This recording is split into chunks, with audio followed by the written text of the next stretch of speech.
안녕하세요, 블루샤입니다. 오늘은 수원과 서울 경기 슈퍼매치에 대해 리뷰해 보도록 하겠습니다. 그럼 시작하겠습니다. 먼저 경기 요약을 보겠습니다. 3월 21일 일요일 오후 4시 반 수원 월드컵 경기장에서 펼쳐진 경기에서 서울이 수원을 2대1로 이겼습니다. 선발 명단 보시겠습니다. 수원은 사무의 전술로 나갔고요. 키퍼 노동건, 수비 박대원, 최정원, 장우익, 미드필더 이기재, 김민우, 한석종, 고승범, 김태환, 공격수로 김건희와 정상빈이 출전했습니다. 최근 수원은 포항을 3대0으로 이기는 모습을 보여줬는데요. 당시의 선발과 동일하게 출전했습니다. 서울은 4-3-3으로 출전했습니다. 키퍼 양한빈, 수비 고강민, 김원균, 황현수, 윤종규, 미드필더 팔로세비치, 오스마르, 기송용, 공격수로 나상호, 조영욱, 박주영이 출전했습니다. 양팀 모두 최근 좋은 경기력을 보여준 주력 선수들 위주로 출전했습니다. 시작하자마자 가장 돋보인 것은 수원의 전방 압박이었습니다. 서울은 리그에서 가장 훌륭한 미들진을 갖고 있습니다. 장수 외국인 선수인 오스마르, 대한민국 국가대표 주장 출신인 기성용, 포항에서 두 자리 포인트를 한 팔로세비치가 버티고 있습니다. 이를 맞서는 수원의 전략은 평소와 다르게 전방 압박을 끌어올려서 상대 미드필더인 오스마르와 기성용을 견제하는 거였습니다. 센터백이 볼을 잡는 거에 대해서는 특별히 압박을 하지 않았지만 앞서 이야기한 선수들이 볼을 잡았을 때는 압박을 과감하게 들어갔습니다. 수원FC전 기성용의 롱킥으로 골을 만든 것에 대한 대비이자 성남전 높은 압박에 성공을 보고 실행한 것으로 체력적인 부담이 생기는 것은 어쩔 수 없지만 좋은 선택이었다고 생각을 합니다. 이전 리뷰에서도 말씀드렸지만 한석종은 수원에서 대체 불가한 선수입니다. 다른 선수들이야 어느 정도의 대안이 있지만 한석종 유무에 따른 경기력은 굉장히 큰 차이가 있습니다. 골킥 이후 발생된 공중볼 다툼에서 한석종이 헤딩을 시도할 때 박주영이 경합을 들어오면서 두 선수끼리 충돌이 있었습니다. 한석종은 출혈을 보이며 지혈을 위해 잠깐 빠졌고 박주영은 혹이 났습니다.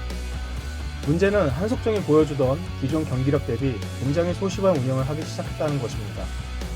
아무래도 출혈로 인해 시야가 줄어든 것 같기도 하고 평소와 다르게 패스 미스를 많이 해서 평균 92%대의 짧은 패스 성공률이 84%로 떨어지는 모습을 보였습니다. 부상이 신경 쓰였던 것 같습니다.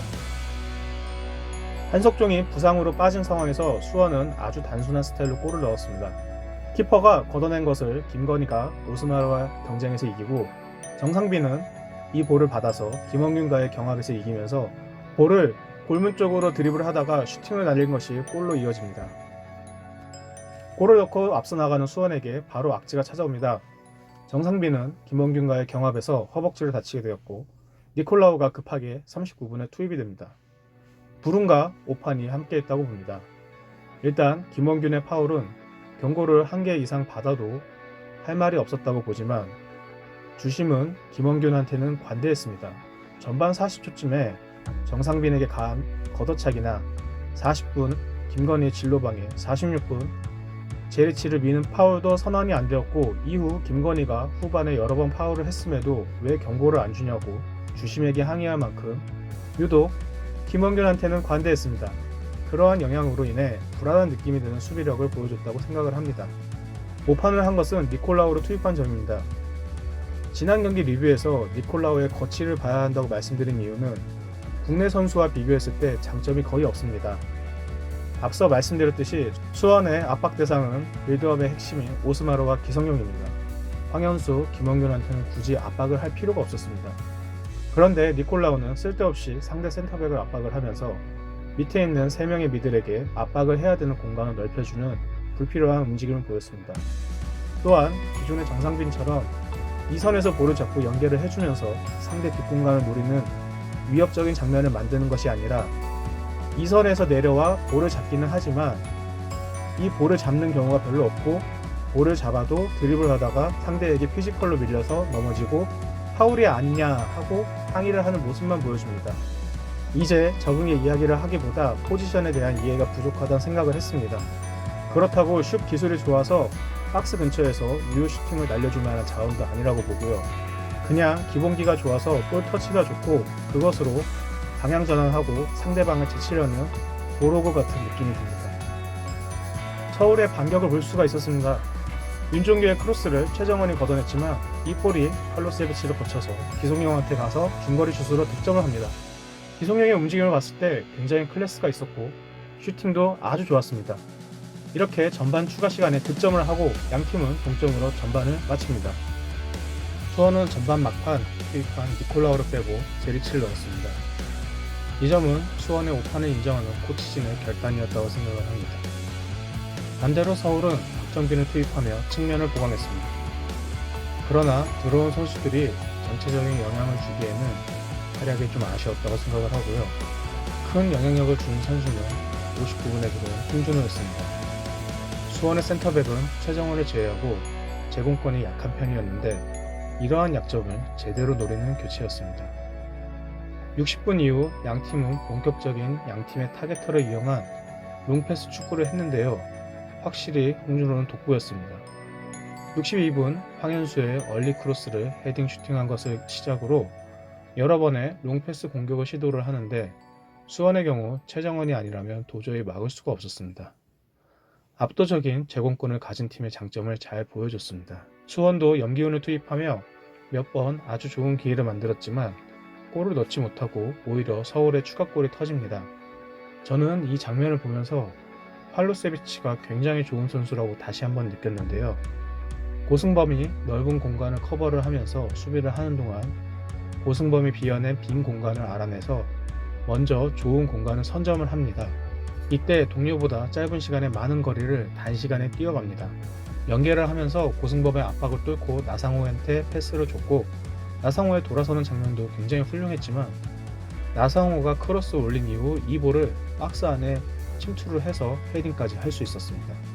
이게 1분 안에 이 선수가 운동장 반을 전력으로 뛰어서 공격 가담도 하고 탈압박도 해서 패스 배분을 한 것입니다.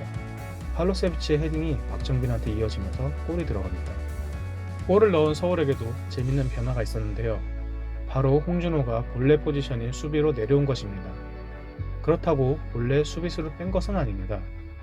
전방에서 압도적인 제공권을 보여준 홍준호가 수비로 내려오면서 보여준 모습은 바로 제리치를 전담마크하는 것이었습니다.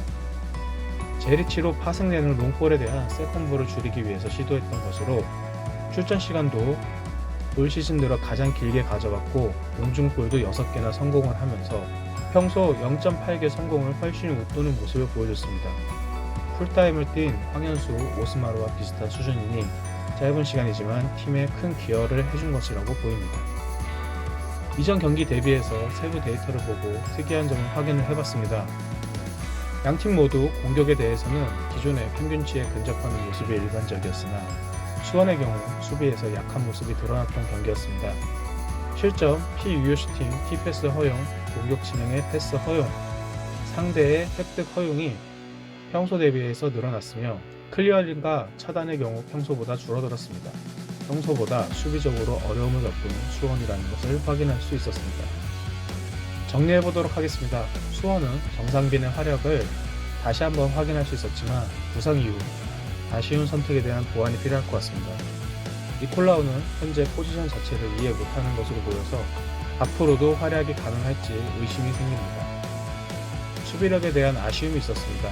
상대가 팽패스를 만회하는 것에 대해서 3명의 미드필더의 수비 부담도 컸었고 나중에 교체 투입 들어온 홍준호의 제공권에 속수무책으로 당했습니다. 또한 체력 문제도 여실히 드러났습니다. 홈에서 패배이자 첫 패배이기에 아쉬움이 생길 수밖에 없습니다.